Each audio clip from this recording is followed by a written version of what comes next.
맞습니다. 하나님 아버지 감사합니다. 주의 말씀을 가슴에 담고 삽니다. 성령께서 감동하시옵소서.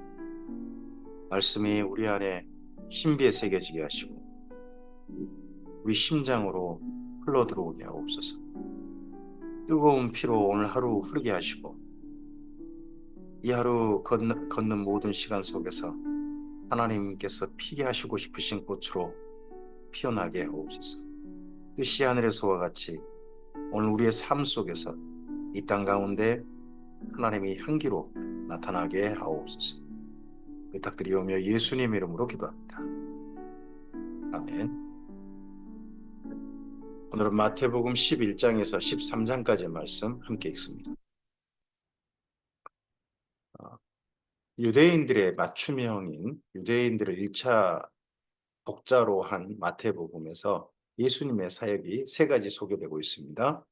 가르치시고, 그리고 고치시고 돌보시고, 그리고 또 하나가 복음 전파입니다. 예수님의 복음 전파 1차 3대 사역에서 예수님의 복음 전파는 앞서서 10장에서 제자들을 파송이라고 하는 첫 번째 복음 전파 방법이 있었습니다. 그리고 11장입니다. 11장은 예수님의 직접 복음 전파이십니다. 예수께서 12제자에게 명하기를 마치시고 이에 그들의 여러 동네에서 가르치시며 전도하시려고 거기를 떠나가시니라.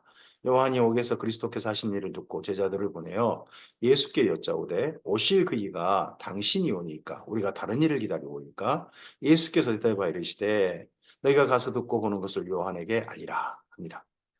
마태복음을 읽는 방법 가운데 질문이 나오면 예, 밑줄을 그어 보시고 그 질문을 중심으로 앞뒤를 쭉 그 다음을 쭉 살펴보시는 게 중요합니다. 질문 다음에 보면 답변이라는 내용이 나온 게 제법 많고 분량이 많이 붙어 있는 게 보입니다. 여기 마태복음 11장도 질문이 한 가지입니다. 오실 그 이가 당신이십니까?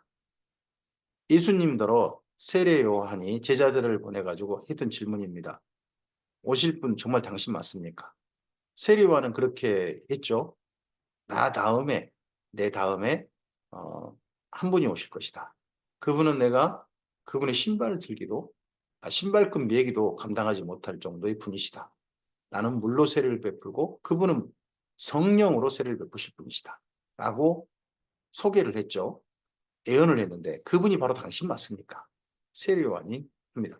이 질문은 아마도 세례요한이라기보다는 세례요한의 제자들이 하도 세례요한을 닥달하니까 세례요한이 그 제자들을 위해서 예수님께 했던 질문이고 이 제자들이 이 답변을 듣게 했던 것 같습니다. 물론 세례요한은 옥에 갇혀 있죠.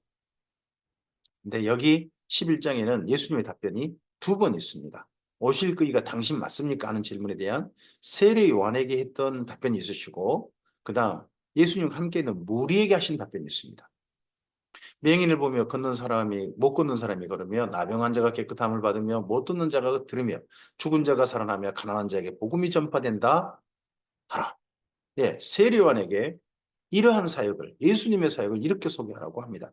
세례 요한 지자들어 세례 요한의 제자들도 혹여나 오실 선지자가 다윗의 후손으로서 이스라엘 나라를 새롭게 옛날 다윗의 나라처럼 건설할 그런 메시아를 악망하고 대망하고 있었는지 모릅니다. 그런 사람들. 그런데 그런 메시아 아니다. 예수님의 사역은 예, 정말 이사야 말씀처럼 나라를 이룬 사역이 아니라 이 땅에 가난한 사람들, 이 땅에 정말 힘겨운 사람들, 그들에게 복음이 전파되고 그들이 하나님을 만나게 되는 그러한 예수님의 사역이다 라고 소개하게 하십니다. 누구든지 나로 말미암아 실족하지 아니하는 자는 복이 있도다 하시니라.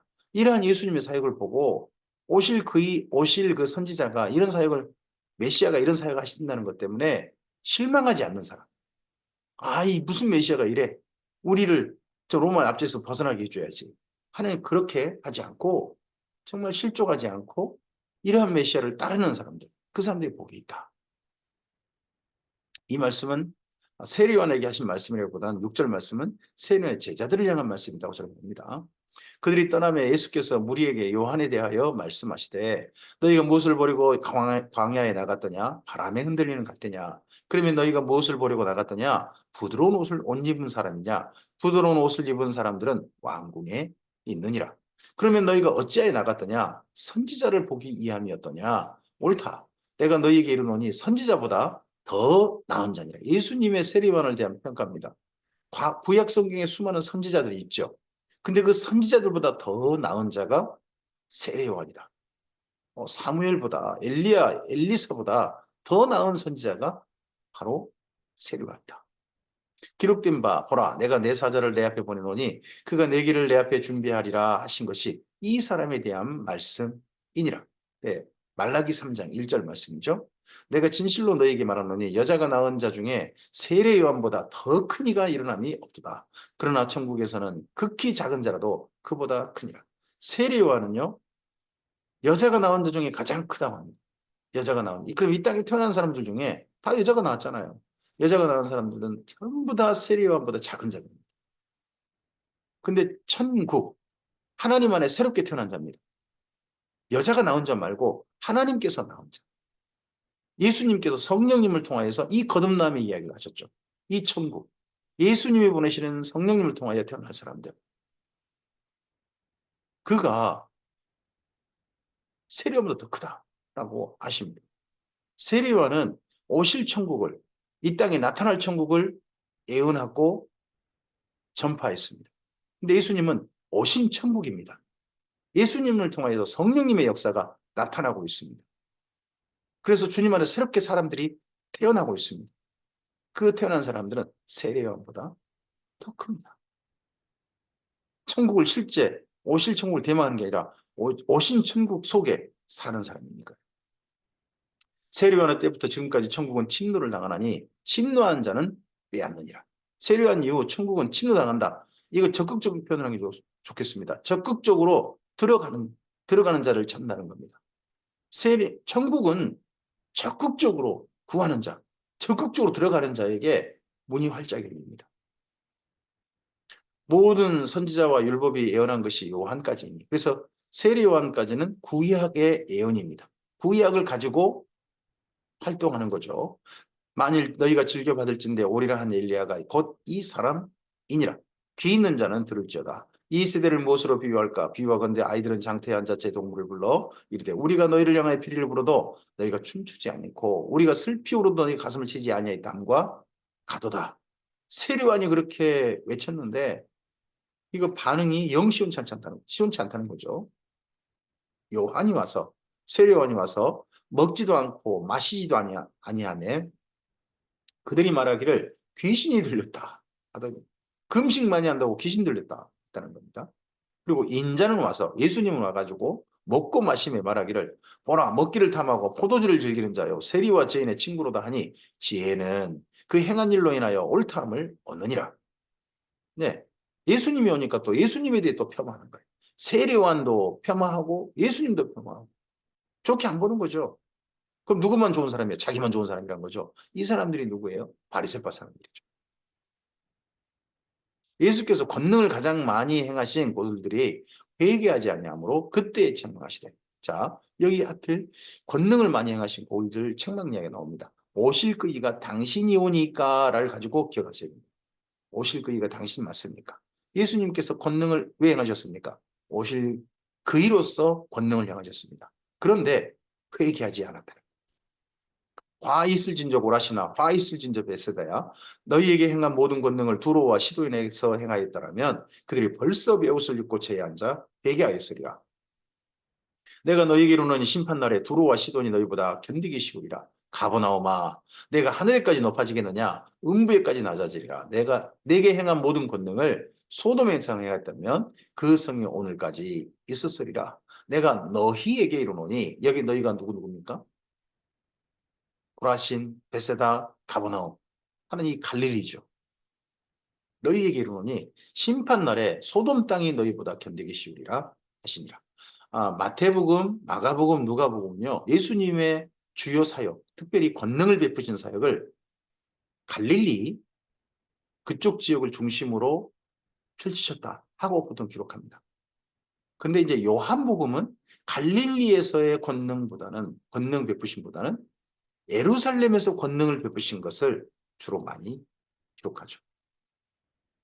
그때 예수께서 대답하여 이르시되 천지의 주제이신 아버지여 이것을 지혜롭고 슬기 있는 자들에게는 숨기시고 어린아이들에게는 나타내심을 감사하나이다. 옳소이다. 이렇게 된 것이 아버지의 뜻입니다. 여기 25절에 이것이 뭡니까? 이것을 숨기시고 아주 어린아이들 그런 사람들이 나타났다는 겁니다. 이게 뭐냐 그러면 오실 그이가 예수님이라는 거예요. 오실 그이가 예수님이시다. 내 아버지께서 모든 것을 내게 주셨으니 아버지 외에는 아들을 아는 자가 없고 아들과 또 아들의 소원대로 계시를 받는 자 외에는 아버지를 아는 자가 없나이다. 오실 그이 하나님 아버지께서 보내신 바로 오실 그이가 예수님이라는 이 놀라운 진실은 하나님께서 계시를 베푸신 자, 하나님께서 예정하신 자, 하나님께서 은혜의 선물을 베푸신 자, 그런 사람 외에는 아는 이가 없습니다. 하나님은 보내셨으니까 알고 예수님은 보냄받았으니까 알고 근데 그러한 하나님 아버지와 예수님 사이를 아는 자들은 하나님께서 주신 선물을 따라 알게 됩니다. 이 계시가 뭡니까? 보는 눈, 듣는 귀, 깨닫는 마음입니다. 수고하고 무거운 짐진 자들아 다 내게로 오라 내가 너희를 쉬게 하리라. 나는 마음이 온유하고 겸손하니 나의 멍에를 메고 내게 배우라. 그리하면 너희 마음이 쉼을 얻으리니 이는 내 멍에는 쉽고 내 짐은 가벼움이라 하시니라. 결국 여기 마태복음 11장의 마무리가 무엇입니까? 오실 그이가 당신이 오니까 하는 이 질문에 대한 답변으로 마무리합니다. 수고하고 무거운 짐진 자들아 다 내게로 오라. 왜요? 예수님이 오실 그이시니까요. 예수님께서 쉬고 배우고 그리고 쉼을 얻어서 새로운 인생을 살 수 있도록 이제 새로운 인생의 짐을 지고 그 길을 걸어갈 수 있도록 초대하십니다. 오실 그이로서. 마태복음 12장입니다. 12장은 논쟁입니다. 복음 전파의 방법은 세 가지인 거죠. 첫째는 제자 파송, 예수님의 직접 전파, 또 하나가 논쟁이에요. 12장이. 그때 예수께서 안식일에 밀밭 사이로 가실새 제자들이 시장하여 이삭을 잘라 먹으니 바리새인들이 보고 예수께 말하되 보시오 당신의 제자들이 안식일에 하지 못할 일을 하나이다. 바리새인들은 이게 관심이에요. 이거 안식일에 못할 일이 있다. 안식일날 왜 이런 일 하냐. 안식을 자꾸 이러고 있는 거예요. 뭐 오늘 우리들도 사실 조금 좀 생각해 보면 주일 그러고 있잖아요. 사실 모든 날이 다 하나님의 날인데 주일만이 하나님의 날이 아니라 모든 날이 하나님의 날인데 주일 하고 있지 않나요? 유대인들이 또 그러해요. 물론 안식일을 소중히 해야죠. 그러다 보면 소중히 하는 것 때문에 자칫하면 또 잘못을 저질 수도 있어요. 예수께서 이르시되 다윗이 자기와 그 함께한 자들이 치장할 때 한 일을 잃지 못하였느냐. 그가 하나님의 전에 들어가서 제사장 외에는 자기나 그 함께한 자들이 먹어서는 안 되는 진설병을 먹지 아니하였느냐. 또 안식일에 제사장들이 성전 안에서는 안식을 범하여도 죄가 없음을 너희가 율법에서 읽지 못하였느냐. 내가 너희에게 이르노니 성전보다 더 큰 이가 여기 있느니라. 예수님께서 그 논쟁에서 어마어마한 선포를 하셔버립니다. 성전에서 행한 일들은 죄가 되지 않는다. 실제 이스라엘 민족이 이렇게 인정하고 또 안식일에도 하나님께 번제를 바치고 제사장들이 이렇게 하지 않습니까? 근데 성전보다 더 큰 이가 예수님이시다. 그래서 예수님과 함께 있는 그 사람들, 그들이 행한 일들은 죄가 되지 않는다. 그냥 육체적인 일들, 이런 게 죄가 되지 않는다. 나는 자비를 원하고 제사를 원하지 아니하노라 하신 뜻을 너희가 알았더라면 무죄한 자를 정죄하지 아니하였으리라. 그러면 안식일에 길을 반드시 가려다가 밀 이삭 좀 따서 그거 까불어 먹고 하면 그 죄 아니라는 겁니다. 그 무죄한 거란 겁니다. 근데 이들은 죄 있다고 정죄한 겁니다. 우리 교회가 이런 것들이 잘 생각해 봐야 됩니다. 죄가 아닌데 하나님께서 무죄하다고 했는데 우리가 죄 있다고 정죄해 가지고 어떤 행위에 대해서 죄 있는 걸로 그냥 심판을 해버리면 재판장처럼 그렇게 해버리면 그 하나님 앞에 참 부끄러운 일이고 이거 바리새인과 똑같은 일이 될 수 있습니다. 인자는 안식일의 주인이니라 하시니라. 거기에서 떠나 그들의 회당에 들어가시니 한쪽 손 마른 사람이 있는지라. 지금 안식일 논쟁입니다. 계속.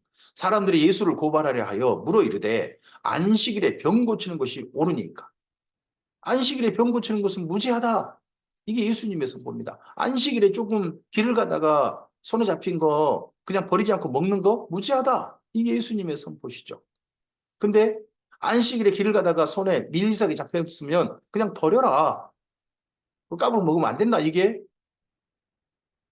유대교고요. 안식일에 병든 자, 나으면 안 돼. 병 고치면 안 돼. 나으면 안 되는 건 아니겠죠. 병을 고치면 안 돼. 고치는 건 일하는 거예요. 이런 식의 이들의 판단이 있는 거죠. 예수께서 이르시되 너희 중에 어떤 사람이 양 한 마리가 있어 안식일에 구덩이 빠졌으면 끌어내지 않겠느냐. 이거 실제 안식일 제가 안 된다고 그들은 말하거든요. 사람이 양보다 얼마나 더 귀하냐.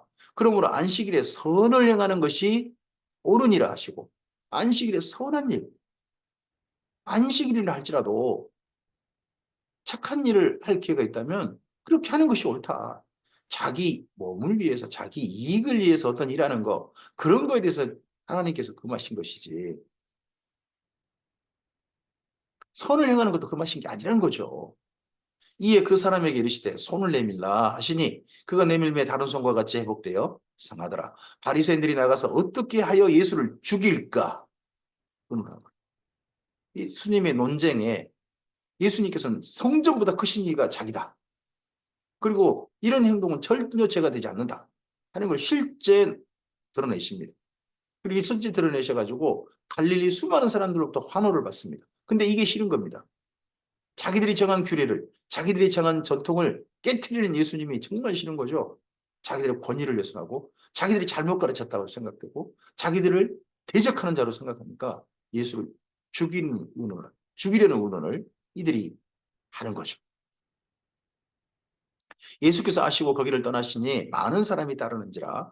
예수께서 그들의 병을 다 고치시고 자기를 나타내지 말라 경고하셨으니 이는 선지자 이사야를 통하여 말씀하신 바 보라 내가 택한 종 곧 내 마음에 기뻐하는 바 내가 사랑하는 자로다. 내가 내 영을 그에게 줄 터이니 그가 심판을 이방에게 알게 하리라. 그는 다투지도 아니하며 들리지도 아니하리니 아무도 이래서 그 소리를 듣지 못하리라. 상한 갈대를 꺾지 아니하며 꺼져가는 심지를 끄지 아니하기를 심판하여 이길 때까지 하리니 또한 이방들이 그 이름을 바라리라 함을 이루려 하십니다. 예수님께서 세례요한에게 제자들에게 하시던 그 행동 실제하시죠. 가난한 자, 상한 갈대 같은 자, 꺼져가는 심지 같은 사람들을 불쌍히 여기시고 긍휼히 여기시고 그들에게 천국 복음을 전파하셨습니다. 그때 귀신 들려 눈물고 말 못하는 사람을 데리고 왔거늘 예수께서 고쳐주심에 그 말 못하는 사람이 말하며 보게 된지라. 무리가 다 놀라 이르되 이는 다윗의 자손이 아니냐 하니 바리새인들은 듣고 이르되 이는 귀신의 왕 바알세부를 힘지 않고는 귀신을 쫓아내지 못하느니라 하거늘. 여기 바리새인들도 우리나라와 비슷한 게 있나 봐요. 우리나라 그 무당들도 그게 있다면서요. 그 좀 힘센 귀신이 작은 귀신 들린 뭐 그런 그 무당들을 그 무당들 위해 군림한다면서요. 그래서 큰 귀신 들어간 그 무당이 사람들 속에 있는 그런 귀신들 얼르고 달래가지고 쫓아내준다. 그런 생각을 우리나라도 가지고 있는데 여기 바리새인들도 이거 블레셋의 신앙이죠. 블레셋 신앙. 바알세불, 파리죠. 파리, 똥파리. 파리 신이 귀신 쫓아낸다. 예수님이 귀신을 많이 쫓아내니까 그리고 병을 많이 고치니까 예? 그 예수님한테 그 바알세불 들렸다. 이렇게 말한다. 병을 많이 고친다고 그게 또 귀신 잘 쫓아낸다고 그게 악령 들린 거다. 이들의 진짜 말이 진짜 악한 거죠. 예수께서 그들의 생각을 아시고 이르시되 스스로 분쟁하는 자마다 황폐해질 것이요 스스로 분쟁하는 동네나 집마다 서지 못하리라. 만일 사탄이 사탄을 쫓아내면 스스로 분쟁하는 것이니 그리하고야 어떻게 그의 나라가 서겠느냐. 또 내가 바알세부를 힘입어 귀신을 쫓아내면 너희의 아들들은 누구를 힘입어 쫓아내느냐. 그러므로 그들이 너희의 재판관이 되리라. 그러나 내가 하나님의 성령을 힘입어 귀신을 쫓아내는 것이면 하나님의 나라가 이미 너희에게 임하였느니라. 세례요한은 말했습니다. 회개하라 천국이 가까이 왔느니라. 예수님도 시작할 때 그렇게 하셨습니다. 회개하라 천국이 가까이 왔느니라. 근데 예수님의 선포가 달라지십니다. 천국이 이미 너에게 임하였다. 성령이 이미 오셨다. 성령이 이미 사역하고 계신다. 사람이 먼저 강한 자를 결박하지 않고서야 어떻게 그 강한 자의 집에 들어가 그 세간을 강탈하겠느냐. 결박한 후에야 그 집을 강탈하리라.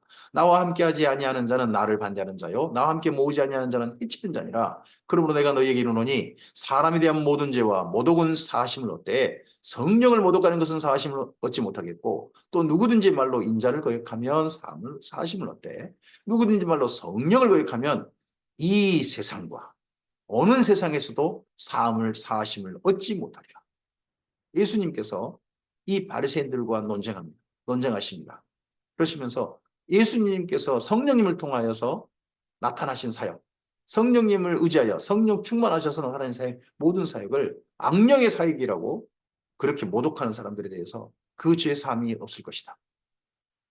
바리새인들인데 그 당시 유대교의 중심 지도자들인데 그들에게 너희에겐 죄 사함이 없을 것이다 라고 선포하실 정도였습니다. 이게 논쟁입니다. 우리가 논쟁을 하다 보면 무엇이 진리인지 무엇이 참인지 무엇이 가짜인지 무엇이 거짓인지도 드러납니다. 그럴 때 우리는 진리 편에 서야 합니다. 거짓 편에 타협해서는 안 됩니다. 예수님의 논쟁은 무엇이 참인지를 드러내신 논쟁이었고 우리가 잘못 생각하고 잘못된 관습에 절어 있는 걸 고치라는 그런 논쟁이셨습니다. 나무도 좋고 열매도 좋다 하든지 나무도 좋지 않고 열매도 좋지 않다 하든지 하라. 그 열매로 나무를 아느니라. 독사의 자식들아 너희는 악하니 어떻게 선한 말 할 수 있냐. 이들에 대한 논쟁의 선포에 예수님께서 이 바리새인들을 향해서 독사의 자식들아 라고 하십니다. 이는 마음에 가득한 것을 입으로 말합니다. 선한 사람은 그 쌓은 선에서 선한 것을 내고 악한 사람은 그 쌓은 악에서 악한 것을 내노니라. 내가 너희에게 이르노니 사람이 무슨 무익한 말을 하든지 심판날에 이에 대하여 신문을 받으리니 내 말로 의롭다함을 받고 내 말로 정죄함을 받으리라. 우리 마음속에 쌓은 악, 이것이 악을 내기도 하고요. 우리 마음속에 쌓은 선이 선을 내기도 합니다. 오늘 우리의 말과 우리의 판단과 우리의 세상 보는 눈과 우리의 실천이 우리 안에 성령으로 오신 선한 일을 하라고 우리 안에 오신 성령님을 통하여서 나타난 아름다운 삶이길 바랍니다. 그때 서기관과 바리새인 중 몇 사람이 말하되 선생님이여 우리에게 표적 보여주시기를 원하나이다. 이제 좀 주제를 바꾸죠. 표적. 그럼 진짜 표적. 지금까지 표적을 보이셨는데 예수께서 대답하여 이르시되 이 악하고 엄란한 세대가 표적을 구하나 선지자 요나의 표적밖에는 보일 표적이 없느니라. 선지자 요나의 표적. 요나가 밤낮 사흘 동안 큰 물고기 뱃속에 있었던 것 같이 인자도 밤낮 사흘 동안 땅 속에 있으리라. 네, 그래서 예수님께서 십자가에 달리셨다가 죽으셔서 무덤에 3일 동안 있으신 그리고 난 다음에 요나가 물고기 뱃속에서 토인에 살지 않습니까? 예수님께서 부활하신 성령님으로 말미암아 하나님의 능력으로 부활하신 그 부활이 표적이 될 것이다. 이 표적 없으면 너희들 안 믿을 것이다. 바리새인들을 원하는 표적이 그겁니다. 당신이 다윗의 후손으로 와서 우리를 이 로마의 앞뒤로부터 벗어나서 나라를 이루게 할, 독립국가를 이루게 할, 세계 강국을 이루게 할 그 표적을 보이시오 하는데 예수님 그런 표적 보이지 않으십니다. 말씀하지 않으십니다. 너희가 말한 표적은 없다. 예수님께서 보이신 표적은 네, 모든 사람을 살리시는 죄에서 구원하시는 죽으심과 장사되심과 부활하심입니다. 심판때에 니느웨 사람들이 일어나 이 세대 사람들을 정죄하리니 이는 그들이 요나의 전도를 듣고 회개하였음 이거니와 요나보다 더 큰 이가 여기 있으며 심판때에 남방유황이 일어나 이 세대 사람을 정죄하리니 이는 그가 솔로몬의 지혜로운 말을 들으고 땅끝에 쌌음이거니와 솔로몬보다 더 큰 이가 여기 있느니라. 더러운 귀신이 사람에게서 나갔을 때에 물 없는 곳으로 다니며 쉬기를 구하되 쉴 곳을 얻지 못하고 이에 이르되 내가 나온 내 집으로 돌아가리라 하고 와보니 그 집이 비고 청소되고 수리되었거늘. 예수님이 오셔서 사탄의 머리를 깨트려 버리신 거죠. 그래서 귀신의 권세가 확연하게 약화됐습니다. 귀신들이 아니기라 지리멸렬하고 그러기 상태입니다. 그래서 우리 인생의 집이 수리될 기회가 좋습니다. 하나님께로 돌아갈 기회가 주어졌습니다. 근데 그 집을 가만두면, 방치하면, 이에 가서 저보다 더 악한 귀신 7을 데리고 들어가서 거하니 그 사람의 나중 형편이 전보다 더욱 심하게 되느니라. 이 악한 세대가 또한 그렇게 됩니다. 예수님께서 오셔서 이 악령을 제어하시고 귀신을 쫓아내시고 하셨습니다. 근데 쫓아내 주신 그 시대에 그 유다 사람들이 예수님의 이 주신 기회를 받아들이지 아니하면 나중엔 더 악한 귀신이 와가지고 이 유대인들을 점거해버리고 더 악한 길로 가게 만들고 그리고 더 악한 형편으로 끌고 갈 거란 겁니다. 실제 유대인들이 그렇게 되죠. 예수께서 무리에게 말씀하실 때 그의 어머니와 동생들이 예수께 말하려고 밖에 섰더니 한 사람이 예수께 여짜오되 보소서 당신의 어머니와 아들 동생들이 당신에게 말하려고 밖에 섰나이다 하니 말하던 사람에게 대답하여 이르시되 누가 내 어머니이며 내 동생들이냐 하시고 손을 내밀어 제자들을 가리켜 이르시되 나의 어머니와 나의 동생들을 보라. 누구든지 하늘에 계신 내 아버지의 뜻대로 하는 자가 내 형제요 자매요 어머니니라 하시더라. 여기 그러면 마태복음 12장 49절에 제자들이란 12제자가 아니겠죠. 예수님을 따르는 그런 무리들이겠죠. 그 속엔요, 예, 여인들도 있고요. 아주 어린 사람도 있고요. 또 예수님과 비슷한 연령의 사람도 있겠죠. 근데 그들 모두가 예수님의 가족이다. 우리가 하나님 안에서, 주님 안에서 교회라는 공동체를 이룹니다. 가족이라는 공동체겠죠.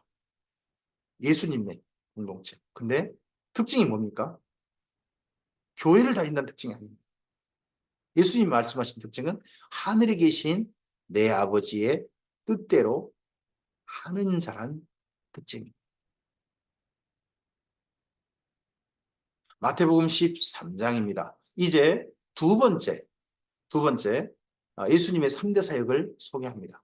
가르치시고 돌보시고 그리고 천국복음 전파하시고 예수님의 가르치심은 천국 비유입니다. 마태복음 13장. 그때 예수께서 집에서 나가서 바닷가에 앉으심에 큰 무리가 그에게로 모여들거늘 예수께서 배에 올라가 앉으시고 무리는 해변에 서 있더니 앞서서 5장하고 비교되죠. 5장은 산에 앉으셨습니다. 이번에는요 바닷가에 앉으셨습니다.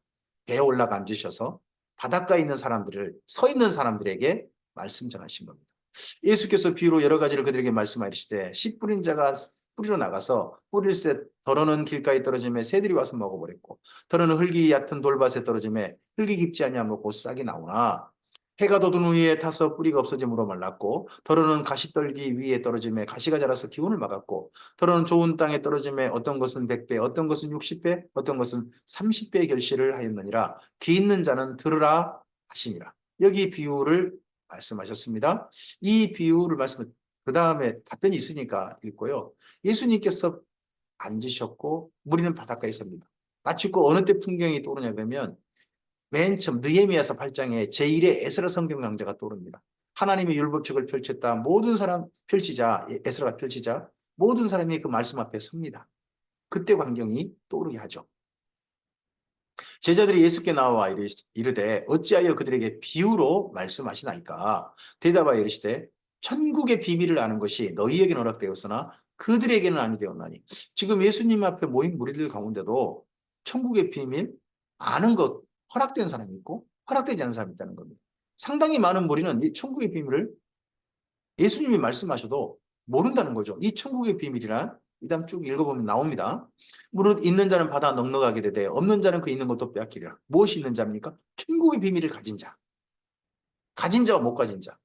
주님 앞에 모였다는 게 중요한 게 아니라 예수님의 말씀을 듣고 천국의 비밀을 가슴에 품었느냐 안 품었느냐가 중요한 거죠. 그러므로 내가 그들에게 비유로 말하는 것은 그들이 보아도 보지 못하며 들어도 듣지 못하며 깨닫지 못함이니라. 이사야의 예언이 그들에게 이루어졌으니 이르렀을 때 너희가 듣기는 들어도 깨닫지 못할 것이요 보기는 보아도 알지 못하리라. 이 백성이 마음이 완악하여져서 그 귀는 듣기에 둔하고 눈은 감았으니 이는 눈으로 보고 귀로 듣고 마음으로 깨달아 돌이켜 내게 고침을 받을까 두려워함이라 하였느니라. 이사야서 6장에 있는 말씀이죠. 그대로 망하도록 내버리더라. 하셨을 때 그때 하셨던 말씀 아닙니까? 이 말씀이 자주 인용됩니다.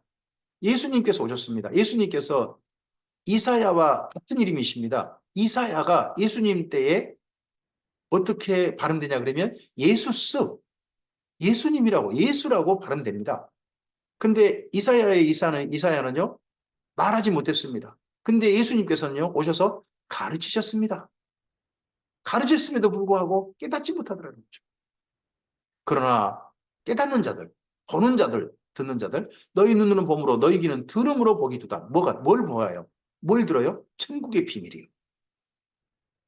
내가 너희 진실로 너희에게 이르노니 많은 선지자와 의인이 너희가 보는 것들을 보고자 하여도 보지 못하였고 너희가 듣는 것을 듣고자 해도 듣지 못하였고 하나님의 나라가 임하는 것, 하나님의 메시아가 이 땅 가운데 실제로 서시는 것, 이걸 보고자 했지만 예언은 했으나 그들은 보지 못했죠. 듣고 싶었습니다. 이 메시아가 나타나셔서 말씀 전하는 걸 듣고 싶었습니다. 그러나 그들은 예언만 했지 그 자리에 있지 못했습니다. 그 현장에. 근데 이들은 그 현장에 있습니다. 근데 현장에 있음에도 불구하고 천국의 비밀을 발견한 자가 있고 천국의 비밀을 끝내 가슴에 품지 못한 자도 있는 거죠. 그런즉 씨 뿌리는 비유를 들으라. 앞서 하신 비유죠. 아무나 천국 말씀을 듣고 깨닫지 못할 때는 악한 자가 와서 마음에 뿌려진 것을 빼앗나니 곧 길가에 뿌려진다. 천국 말씀입니다. 이제 예수님께 천국 말씀 하실 겁니다. 여기 마태복음 13장이 천국 말씀입니다. 천국 비유라는 천국 말씀. 돌밭에 뿌려졌다는 것은 말씀을 듣고 즉시 기쁨을 받되 그 속에 뿌리가 없어 잠시 견디다가 말씀으로 말미암아 환난이나 박해가 일어날 때는 곧 넘어지는 자요. 가시떨기에 뿌려졌다는 것은 말씀을 들으나 세상의 염려와 재물의 유혹에 말씀이 막혀 결실하지 못하는 자요. 좋은 땅에 뿌려졌다는 것은 말씀을 듣고 깨닫는 자니 결실하여 어떤 것은 100배, 어떤 것은 60배, 어떤 것은 30배가 되느니라 하시더라. 그럼 여기는 무엇에 대한 비유입니까? 천국 말씀을 듣는 사람들의 반응입니다. 예수님께 천국 말씀을 이제 뿌리실 겁니다. 근데 그 말씀을 듣는 사람들은 세 가지 반응이 있다는 겁니다. 근데 진짜 반응은 뭡니까?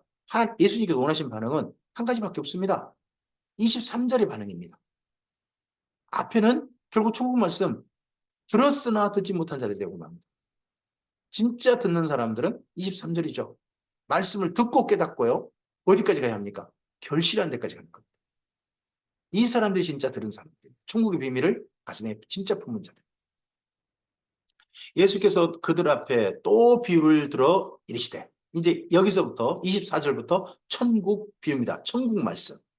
천국은 좋은 씨를 제밭에 뿌린 사람과 같으니 사람들이 잘 때에 그 원수가 와서 곡식 가운데 가라지를 덧뿌리고 갔더니 싹이 나고 결실할 때에 가라지도 보이거늘 그 집주인의 종들이 와서 말하되 주여 밭에 좋은 씨를 뿌리지 아니하였나이까 그런데 가라지가 어디서 생겼나이까 주인이 이르되 원수가 이렇게 하였구나 종들이 말하되 그러면 우리가 가서 이것을 뽑기를 원하시나이까 합니다. 이 비유 밭에 뿌려진 좋은 씨 이거 이야기할 때 천국은 좋은 씨를 제밭에 뿌린 사람입니다. 그럼 천국은 좋은 씨도 아니고요. 제밭도 아니고요. 사람입니다.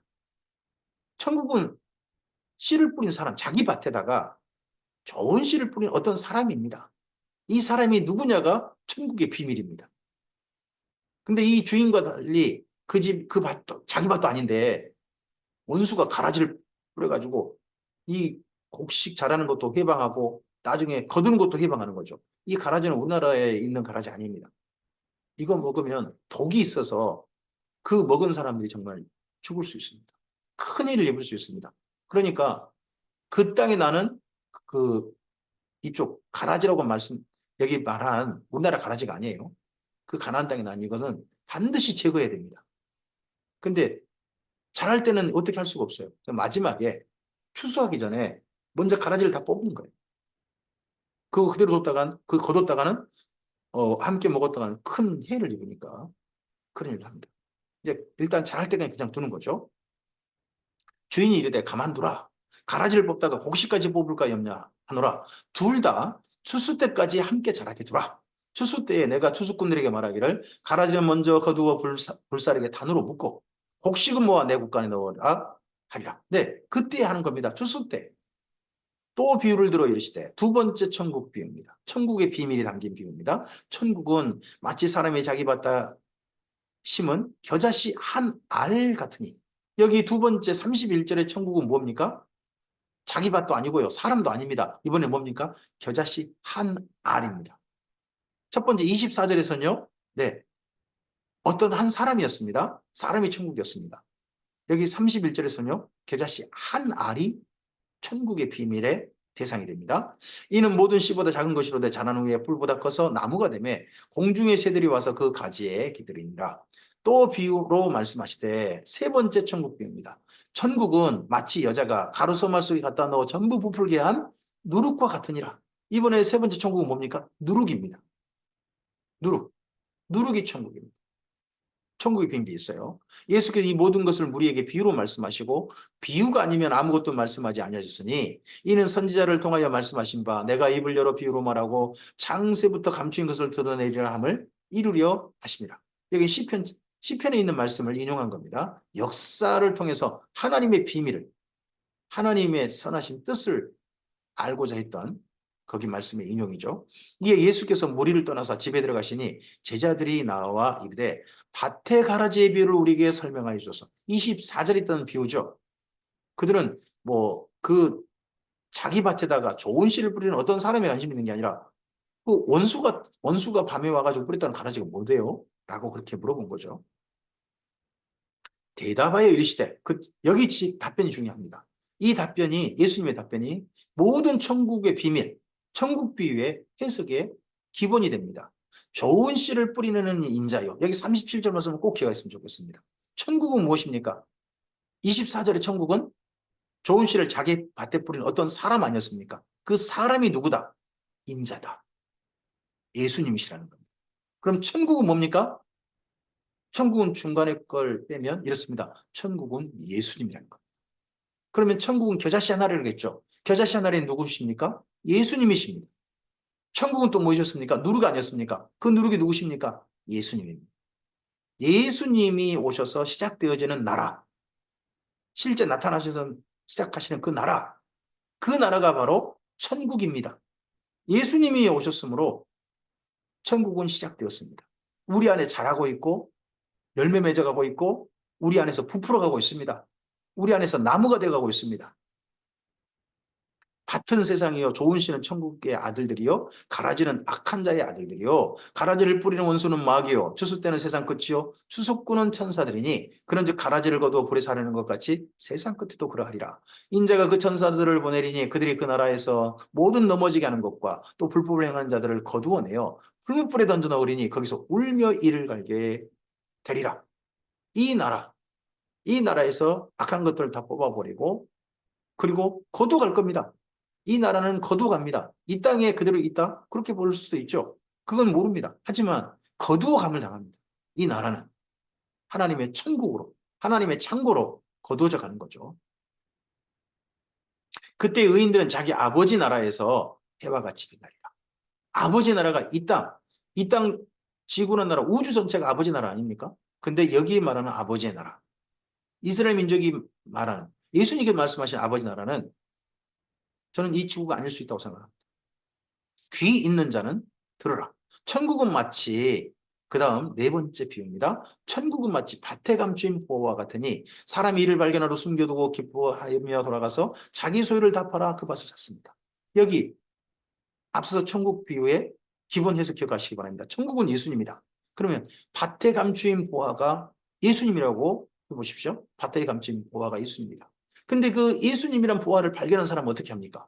자기 소유를 다 팔아 그 밭을 삽니다. 그 보화를 가지기 위해서 보화를 내 것으로 만들기 위해서 밭을 사는 자기 전부 재산을 팔아가지고 그만큼 가치 있는 분이 누구시다? 예수님이시라는 겁니다. 예수님을 사서 예수님으로 말미암아 그 밭주인이 되고 예수님으로 말미암아 그 밭을 갖고 가는 사람, 그가 천국의 사람이고 오늘 천국을 사는 사람입니다. 또 천국은 마치 좋은 진주를 구하는 장사와 같으니 다섯 번째 비유죠. 이번 천국은 뭡니까? 장사치입니다. 이분은 보석상인데 진주를 구하고 있습니다. 이 진주를 구하는 장사치가 예수님이라고 보십시오. 극히 값진 진주 하나를 발견하며 가서 자기 소리를 다 팔아 진주를 삽니다. 여기 진주 하나가 뭡니까? 주님의 사랑입니다. 이 시간 말씀 듣는 우리 각 한 사람 한 사람을 한 사람을 발견하였습니다. 그러자 자기 소유를 다 팔아 그 진주 삽니다. 예수님께서 우리를 어느 정도 값을 지불하시고 사십니까? 있다고 조금 주신 게 아니라 자기 전부를 다 바치셔서 예수님의 생명, 예수님의 몸, 예수님의 보혈 이 모든 걸 다 바치셔서 다 값을 지불하시고 우리 한 사람을 사십니다. 그 정도로 우리를 가치 있게 여기셨습니다. 여섯 번째 천국 비유입니다. 또 천국은 마치 바다에 치고 각종 물고기를 모는 그물과 같으니 예수님이 그물이십니다. 근데 예수님과 함께 연결된 사람들이 또한 그물이지요. 그 그물에 가득함에 물가로 끌어내고 앉아서 좋은 것은 그릇에 담고 못된 것은 내보내니라. 세상 끝에도 이러하리라. 천사들이 와서 의인 중에서 악인을 갈라내어 풀무불에 던져 넣으리니 거기서 울며 이를 갈리라. 이 모든 것들을 말씀하고 난 다음에 제자들에게 다시 한번 예수께서 이번에 질문하십니다. 이 모든 것을 깨달았느냐? 이 질문에도 우리가 밑줄 그어봐야 되겠죠. 이 모든 것을 깨달았느냐? 이 천국 비유의 모든 것들을 깨달았느냐? 하시니 제자들이 대답합니다. 그러하오이다. 그럼 여기 마태복음은요. 이 천국 비밀이 하나님 나라의 비밀이 예수님이라는 천국 비유의 주 대상이 예수님이라는 사실을 그리고 예수님의 몸인 교회라는 사실을 깨달은 마태가 기록한 예수님의 말씀인 겁니다. 그러하오이다. 그래서 이 그러하오이다는 답변이 너무 중요한 거죠. 예수께서 이르시되 그러므로 천국의 제자된 서기관마다 마치 새 것과 옛 것을 그 곳간에서 내오는 집주인과 같으니라.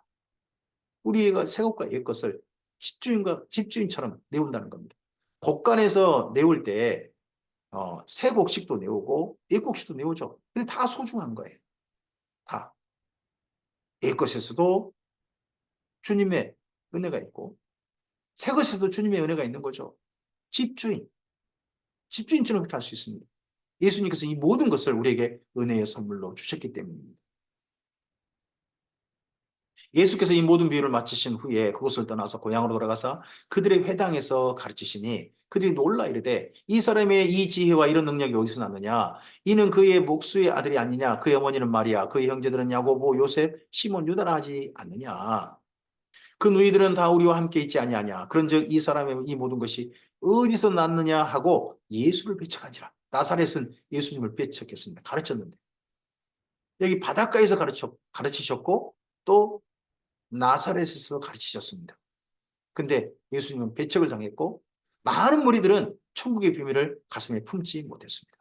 예수께서 그들에게 말씀하시되 선지자가 자기 고향과 자기 집 외에서는 존경을 받지 않음이 없느니라 하시고 그들이 믿지 않음을 말미암아 거기서 많은 능력을 행하지 아니하시니라. 오늘 여기까지 말씀입니다. 예수님께서 천국 복음을 전파하셨습니다. 전파하신 방법은 직접 자신이 오실 그이가 예수님이심을 드러내신 것이었습니다. 그리고 또 논쟁하셨습니다. 바리새인 논쟁하시면서 그 바리새인의 악함을 드러내시고 하나님 말씀을 이용해가지고 도리어 악한 일을 하는 그들을 정죄하시고 참으로 무엇이 참인지를 드러내셨습니다. 성전보다 더 큰 이가 예수님이심을 드러내셨습니다. 천국 복음을 전파하셨습니다. 그리고 두 번째 이제 예수님의 3대 사역이 시작됩니다. 가르치셨습니다. 하나님 나라를 가르치셨습니다. 천국 비유로서. 근데 천국의 비밀이 무엇입니까? 바로 예수님이십니다. 예수님으로 말미암아 오늘 우리가 살고 있다면 오늘 우리의 삶이 천국입니다. 천국이 자라고 있는 겁니다. 천국이 열매로 익어가고 있는 겁니다. 천국이 오늘 그물로서 이 땅에 있는 사람들을 하나님 안에 모으고 있는 겁니다. 우리가 주님 안에서 부풀어가고 있고 주님 안에서 자라가고 주님의 열매 맺어가고 주님 안에서 주님처럼 하나님께로 사람들을 모으는 이 천국의 삶을 우리가 오늘 잘 살았으면 좋겠습니다. 오늘 하루가 천국이시길 바랍니다. 예수님으로 말미암아 시작된 이 삶을 천국으로서 오늘 하루 아름답게 사시는 우리 모두가 된다면 하늘에 계신 우리 아버지께서 기뻐하실 줄 믿습니다. 우리를 전부를 값주시고 사신 우리 주님께서 기뻐하실 줄 믿습니다. 이런 하루 되시기를 주님의 이름으로 축복합니다. 감사합니다.